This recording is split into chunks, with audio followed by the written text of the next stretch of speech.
Hello. So this is very different than what I am so used to. Usually I'm on campus to record this welcome video. Contrary to other years, here I am at home. So I'd like to welcome all of you to APN 2. I am Candy Humphreys, Dr. Candy Humphreys. I will be your instructor this semester along with many other people. You know, it takes a village to produce a course, and in this course we do have many people that I'll introduce you to and let you know who's going to be helping you throughout this journey. I always joke about this course being hump day. You know, you've gotten through APN 1, which is terrific, and now should be more organized, have a better idea and expectations of what needs to be done and how much time commitment. So get organized. There's a lot to do in APN 2. And then you take this course and it's sort of like Wednesday. And once you're done with this, you're just, on your way out the door, and you'll be so happy to see Diane in APN 3, knowing that you're going to be, graduating soon.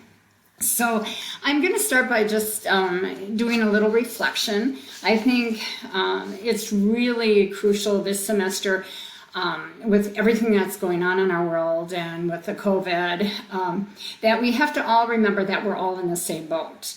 And that this is what this is talking about. So we're all in the same boat. We just have different paddles. And perhaps we find ourselves on different rivers. We all live in human bodies. These are the vehicles in which we move through our world. We are all made of flesh, blood, and bone, with brains, hearts, and lungs to power us. Our paddles, the tools we use to move through the world, vary, as do the bodies of water, the environments in which we find ourselves.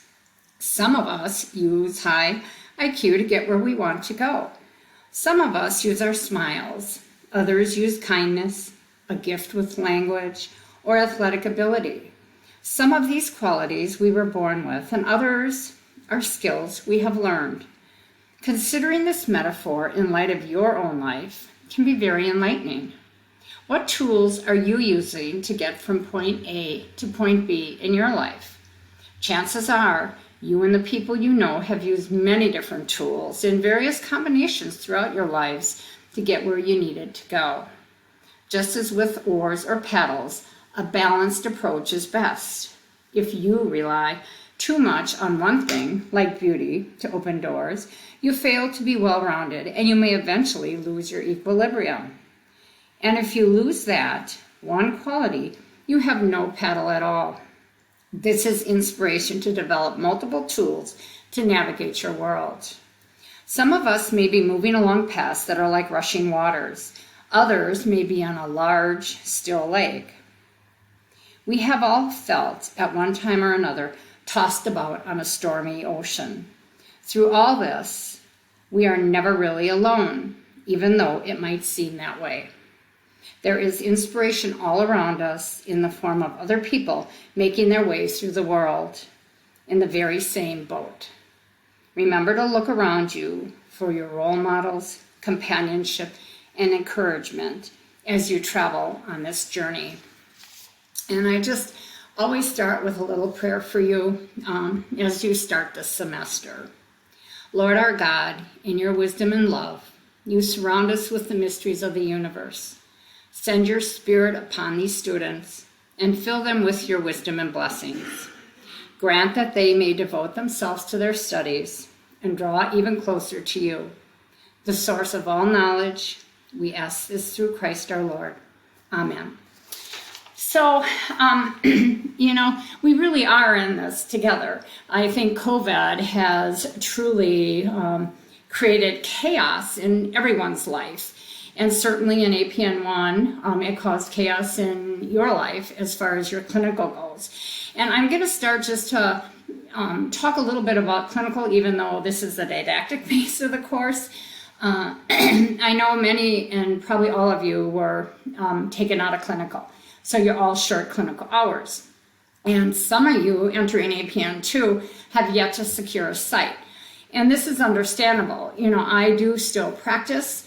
I practice in an emergency setting, which because I've been there 20 years, I can.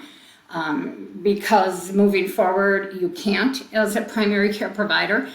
But the census dropped drastically during COVID. Hours were cut. We took no students, and I work in an academic center. Students were not allowed in because of the PPE. Only in June did students start coming in very slowly. We're still not up to capacity of letting residents, fellows, and everybody have their full hours.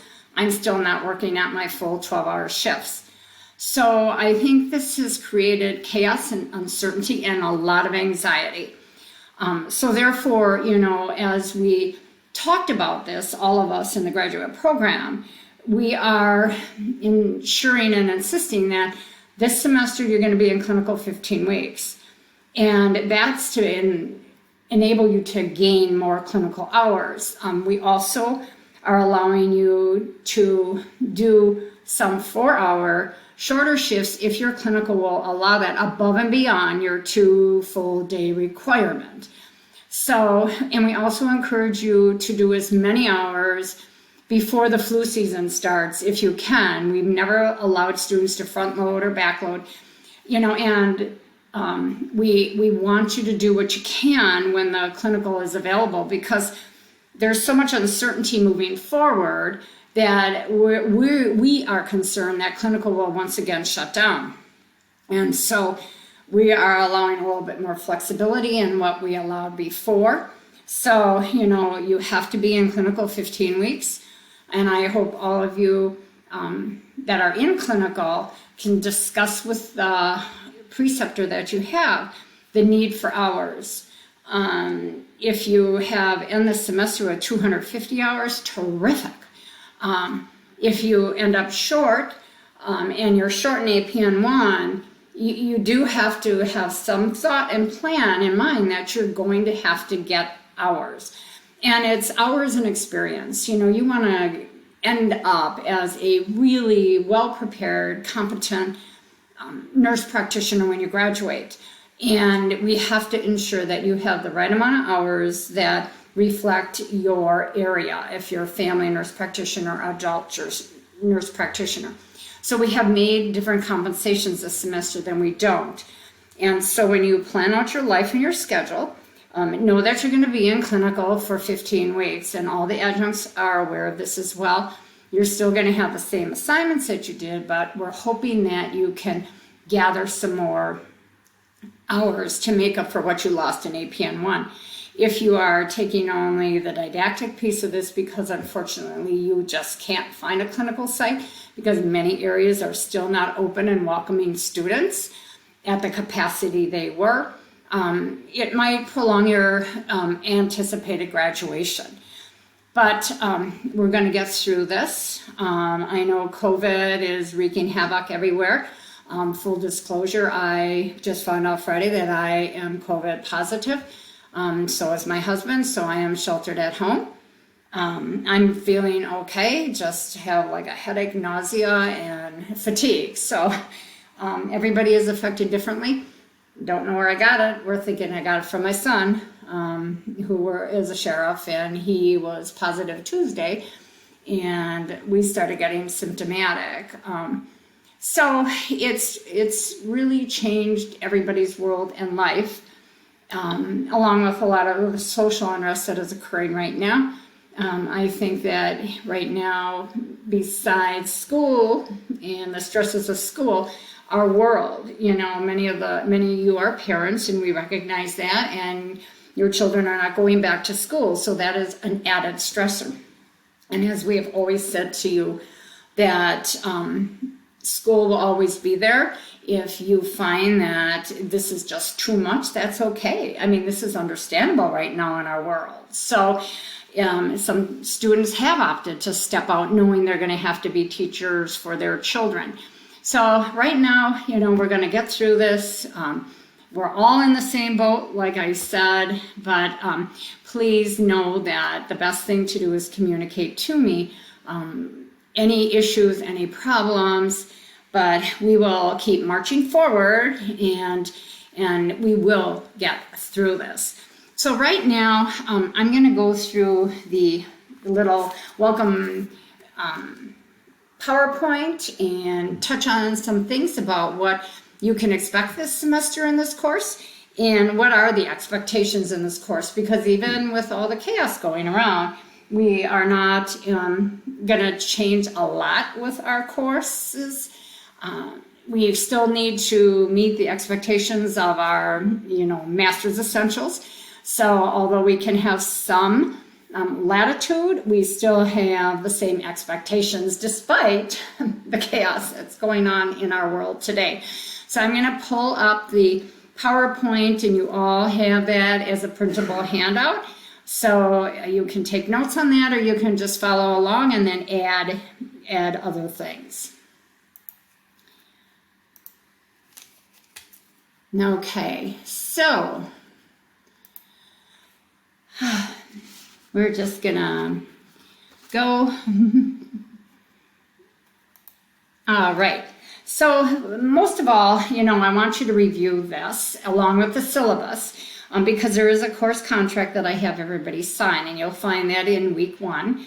But it's not open, the course contract isn't open to you until after the 26th. And I do that purposely because I want you to be able to view this and look through the syllabus, look through the course to make sure you understand everything, because part of that is before you sign it, you have to state that you understand everything. So if you have any questions, either email me, and my email is there, or you can call my office. I'm able to pick up that if you do call. So please ask questions. Do not, in this course, the pray and chat area, don't ask me a question through that. Don't ask other students questions through that. I want you to email me at my CUW email for any kind of questions you have, concerns, communication, problems with your life. I think that's really important. We need to communicate very well. If you put anything in the pray and chat, I will take it out. Many times I would like you to ask me a question, because sometimes other people might have the same question, and then I can post an answer to everybody in the announcements. So my weekly updates are either going to be via a video or a written update, and I'll put that in the course announcements or in the Panapto folder. So look for those. You're responsible for everything in the announcements. So please make sure that you keep abreast. That's the way I communicate things to you. I only open up the course week by week, and they open up on Sunday at 6 o'clock in the morning. So for those who might have Sundays free, you can get a head start on the lectures, on the course material. So don't expect the whole course to be open. I do it week by week so you can focus on the week. If you do really want to read ahead, the course schedule tells you all the reading material. It's just that you won't be able to access the lecture for that week. So if you're really eager beavers and want to read ahead, you're more than welcome to do that. So remember all your clinical work. There are due dates for that, and your clinical is all housed in Project Concert. So, like I said, the course contract cannot be signed until the 26th. Important course documents are on the content tab, and we'll go through the course real quickly at the end. You'll find the course syllabus, the topical outline. You'll find these welcome video PowerPoints, and I will either this will be changed into a YouTube video and put in week 1, or you can find this in the Panapto folder, and I will let people know once that I know. So assignments and exams need to be completed per the topical outline. They need to be done on time, so make sure that you get yourself organized this semester, because there's a lot of things to do. You're responsible to read the weekly templates and complete the work. I do have drop boxes and for assignments, and there are due dates associated with those. And if you miss due date, I do not reopen the drop boxes. So it's important for you guys to keep up with the weekly work to be most successful in the course. You know, you get behind a week or two, and that can really cause problems moving forward, especially when you're preparing for the exams. And our lectures are on the weekly templates, and make sure, like I said before, you're responsible for all the information in the announcements. So what I'd like you to do is to introduce yourselves, and I know you've done this before under the Pray and Chat in week 1.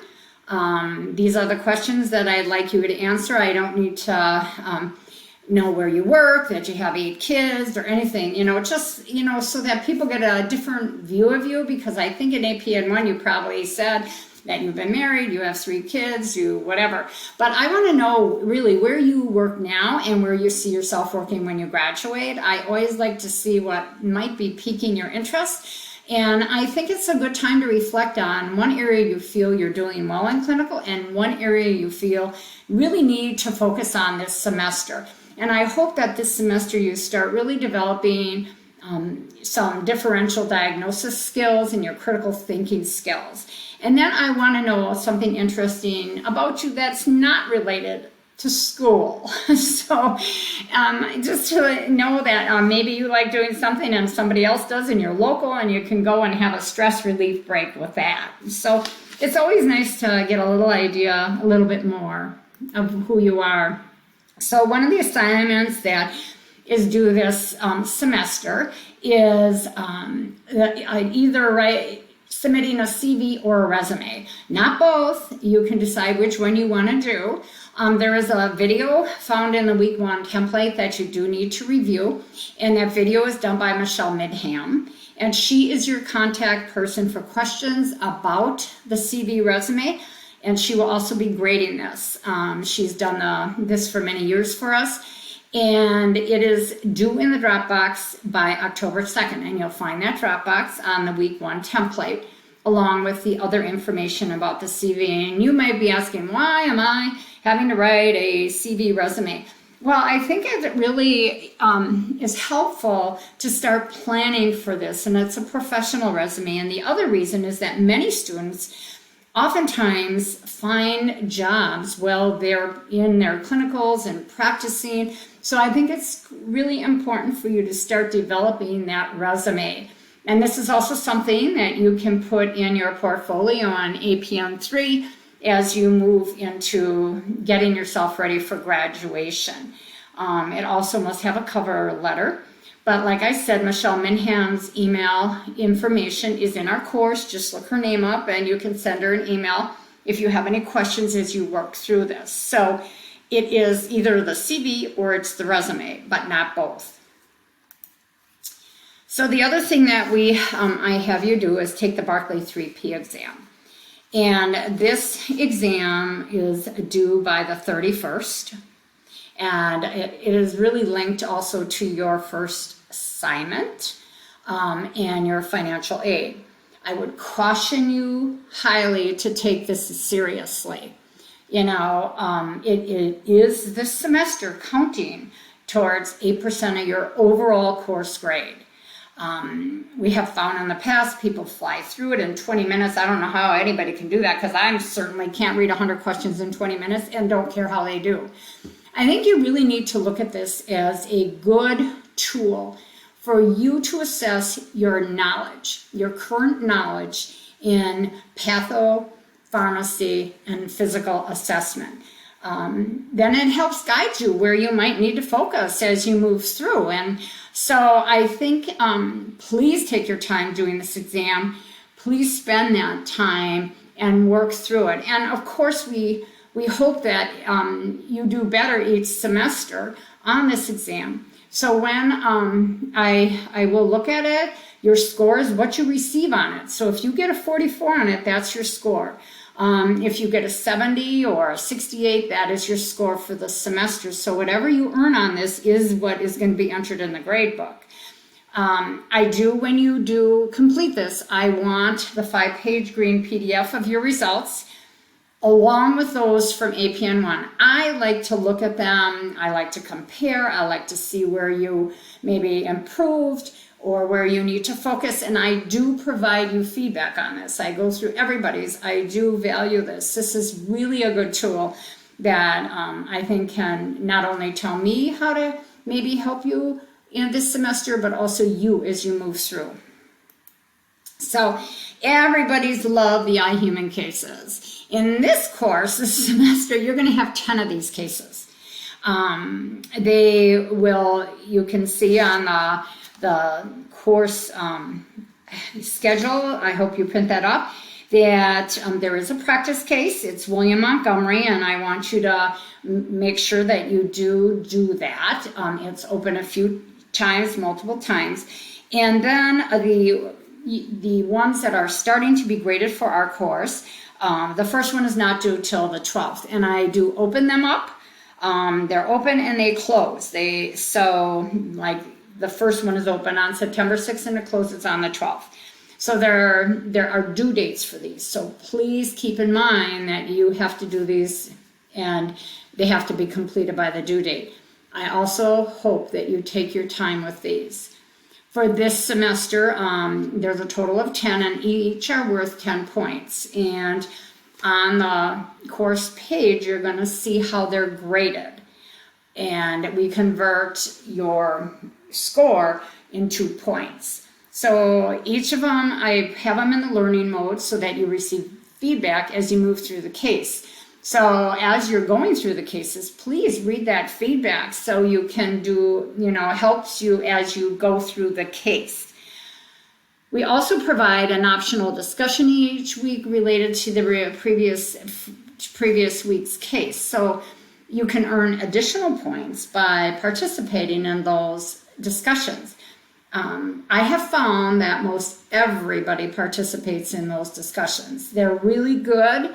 And they really, if you're getting a point to participate in those discussions, I think it's an incentive. And also it's a real good dialogue. You're going to be divided into groups and you'll work with that group through the whole semester. So make sure though that when you log on to the iHuman page that you do look at how the instructions and information of how you're being scored. I think that's really important. We are, in this course, you're graded on the history and the physical, differential diagnosis, ranking the differential diagnosis, and you are graded on your final diagnosis. So it's important to see how that's being weighted on these cases. I think in APN 1, you only were graded on the history and the physical, but now we're stepping it up because you really have to start learning how to develop differential diagnoses in the cases from the information you've obtained. There's also a limit on the number of history questions you can ask, 75 this time, so that you really have to start thinking about what you're asking, how you're asking it, and what information you need.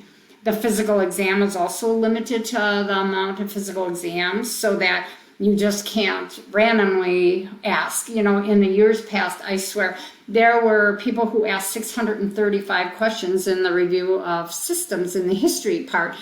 And certainly from your experience in APN 1, I'm sure you realize that you're not going to have a patient sit there to answer 600 questions. And this is no joke. And so we're trying to help you be good history taking, get that information, because as you know, history drives really your diagnosis. So like I said, these are optional discussions afterwards. And you're going to be in a group, and you can find what group you're in under tabs groups on the side. Talia Hellman and Karen Lazula are the facilitators for your discussions. And they are your go-to person if you have any questions. Don't send it to both Talia and Karen, just whoever's group you're in. They will help you and answer questions related to iHuman. I think these have been really, I think, a good tool to help our students.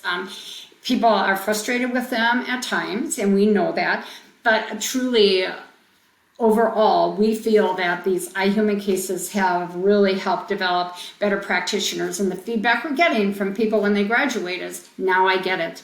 Now I get why we had to do those. We have an incredible amount of positive feedback from that, and we really believe that these iHuman cases and the 3Ps and the other material but we have done have really helped. Our pass rates this last year were 100% for all students in all programs on both exams, and our average score was well into the 90s. We're so proud of all of you, but I think sometimes it's what we're doing, and even though it's not realized at the time, I think this has just been so helpful for our students. So there are 3 exams in this course, and as in APN 1, you have to achieve an 87% average on the 3 exams. I do have some practice quizzes in there. There is one practice quiz that I want you to take by the 19th of September. It's required you take it. It's not graded and it doesn't count, but I just want to make sure your respondus is set up and working right. And I see I misspelled respondus the second time on there. Your exams are closed booked in this course, but I will allow you to take 1 sheet of paper with notes on to use during the exam. And yes, it's on both sides. I don't care how small you write. If you can read it, go ahead. But they are closed book. But that piece of paper, and when you take the exam, you'll have to show me the piece of paper. There are multiple choice matching and true and false exams. And I'm sure all of you have respondus downloaded. But when this course, it's the same thing. You take a picture of yourself, your Concordia ID, scan the room where you're taking the test, and the area where you're sitting, because there's no other devices allowed on the table there. So, we all have to have exams. We're trying to prepare you for your board certification, and I know nobody likes them, but we still need to have some exams in this course. They are timed. They're taken independently, and as in APN 1, you'll not be able to review the test afterwards. If you have questions about things, contact me and we can set up a conversation either via Blackboard Collaborate or a phone conversation. I'm always available. And just to remind you that printing or copying any exam is really academic dishonesty and could cause failure or to be kicked out. So please, keep that in mind. And then again, in the syllabus, I just want to make sure that everyone knows you got to have a B in this course. B me and free me. Remember health assessment. And the 87% is required. So you're going to be happy to know you can do a lot less SOAP notes and H&Ps here. So you have 1 SOAP note on a patient in your clinical, and I just kind of breeze through this because this is your clinical area. You do not get to redo your note in APN 2, so make it a good one. I know in APN 1 you got to redo your first one, but there's no do-over here. And the weekly communication with your adjunct is going to be crucial. I think it's really important, especially this semester. We're not going to be able to do any site visits. The university has a travel policy, and I think that clinics probably are going to be more hesitant to have people who don't need to be there in their clinicals. So your visit with your adjunct will be virtually this semester, and you will also have to turn in a history and physical as part of your clinical work. And this semester there's going to be 2 phone calls, SOAP notes, and evaluations. So that will be set up with your adjunct. And I encourage you to look for complicated cases when you do your SOAP notes. Do something you didn't do last semester. It's going to help you as you grow. Don't take the easy way out. And I think, challenge yourself. I really, it's always nice to stay in our comfort zone, but, there's no comfort in taking care of a complex patient. And so really look for something that is going to challenge you as far as writing up a SOAP note. And these are the minimum.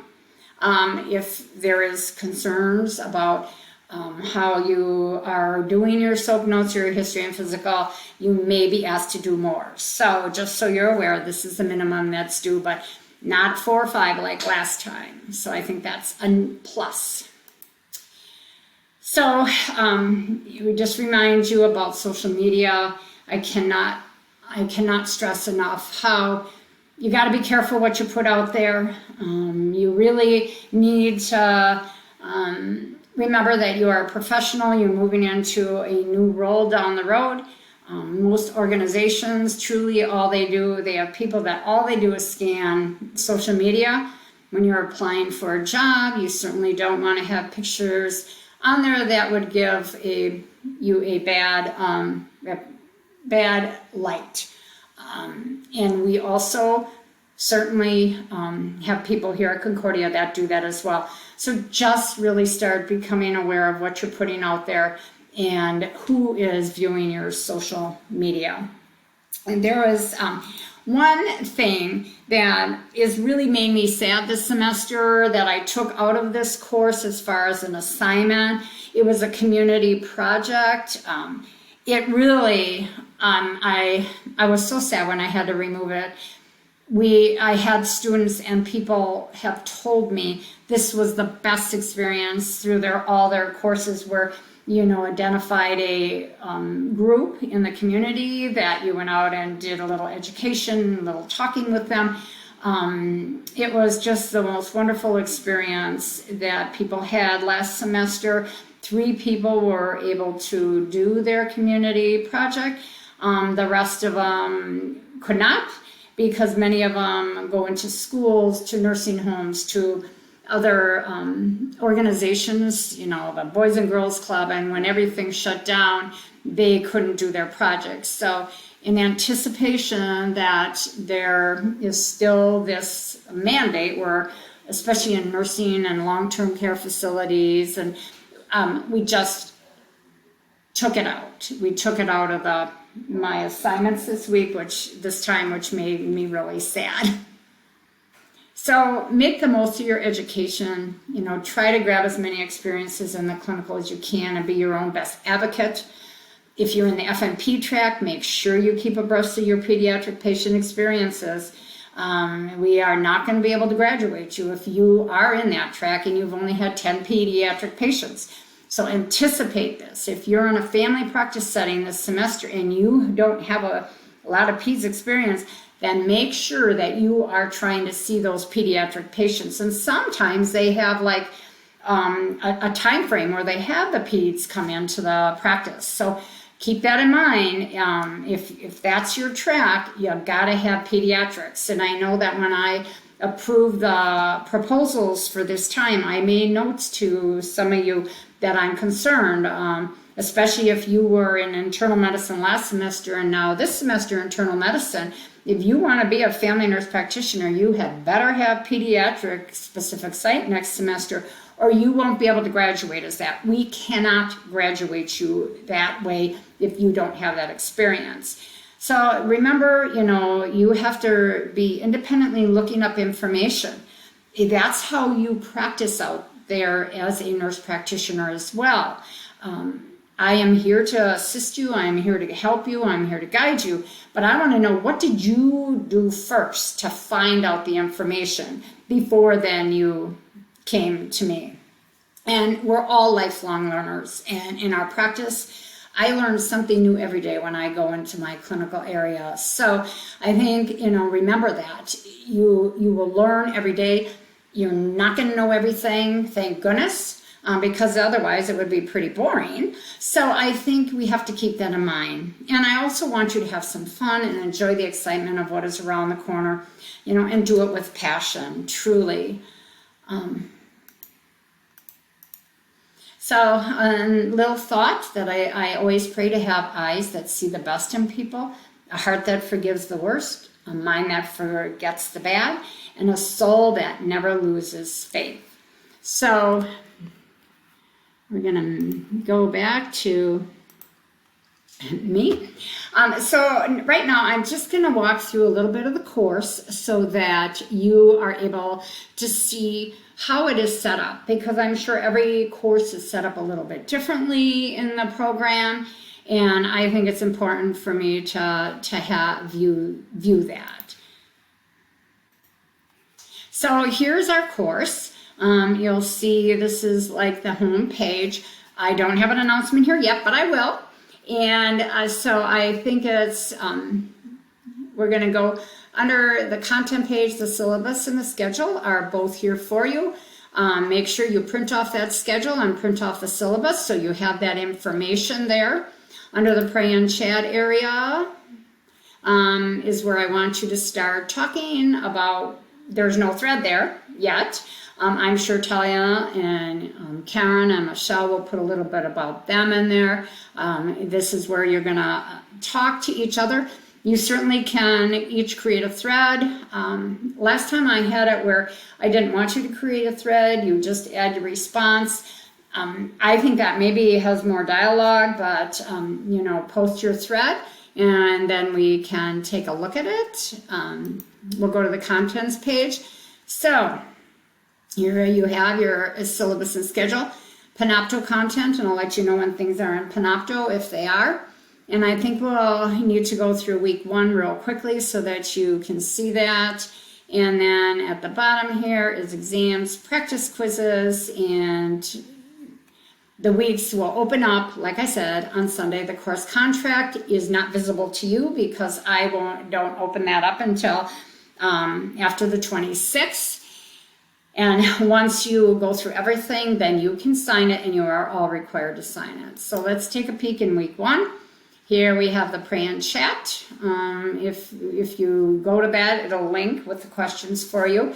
I always try to have a little video for you, and I really love this one. I've used it for years and years and years. I think it's phenomenal. The unforgivable sin, I think is very appropriate now at this time also. You might see here need to replace the welcome video. That's because every semester I redo it, so it's my little reminder. But here is your CV resume lecture, and that you also need to view and read. Little supplemental readings for you. So here is a CV resume Dropbox and resources. If we open that up, you'll see here is the Dropbox for your CV resume. And we have a little handout on this, a cover letter handout, and, looking at the NP competencies. So I think that's important. So that is where you find the Dropbox when you've done it. And certainly you can do it sooner if you want to turn it in sooner. It doesn't matter if you want to work ahead. Here's the iHuman information. So you do need to register for iHuman again and pay a fee. There's the welcome letter and the link. Please use your CUW email to get into the iHuman. The fee has to be paid before you can access the cases. So that is the information. Now this is a little grading scale that I think you please all view. Oh, it's going to come out as okay. So it's a Word doc.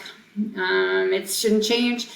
So you will receive 10 points if your iHuman score is between 96 and 100. You can see how we've scaled it down.